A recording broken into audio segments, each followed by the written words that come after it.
Bismillahirrahmanirrahim. Assalamu alaikum, dear learners.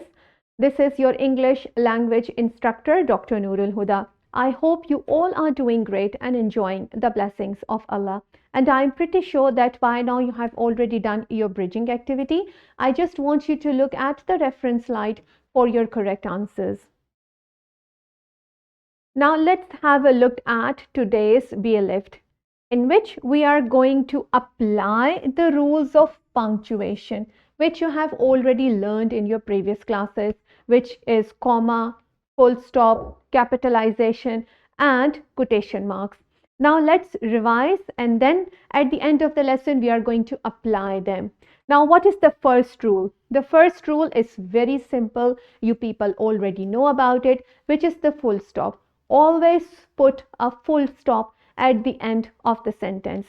For example, in these examples, there is a full stop at the end. No sentence is complete without a full stop, so do not forget that.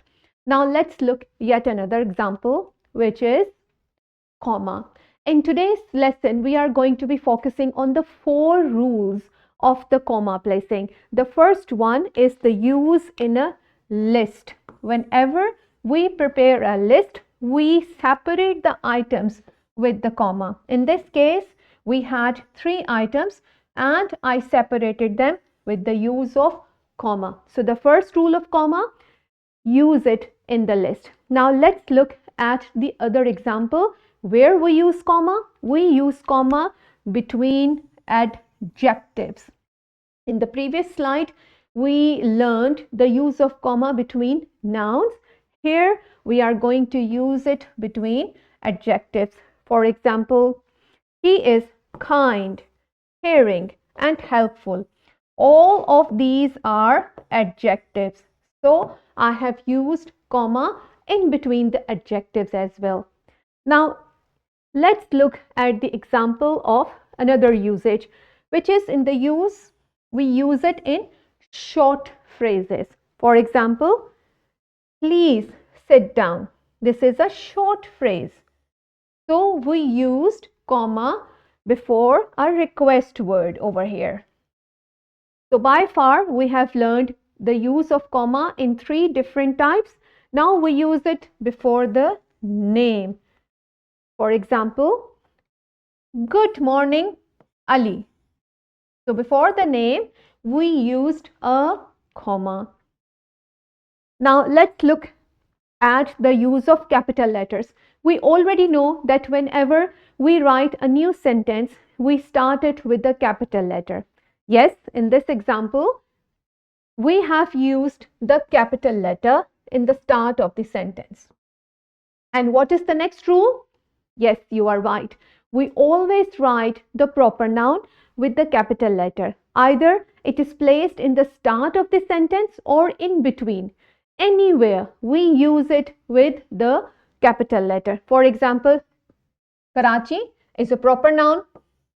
Write it with the capital letter.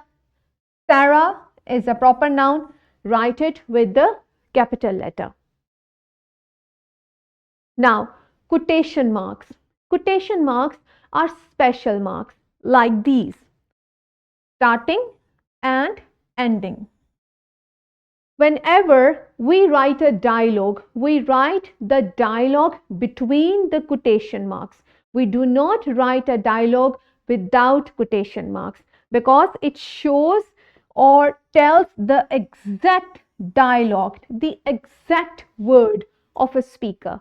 So always remember to write the exact word of the speaker between the inverted commas or the quotation marks.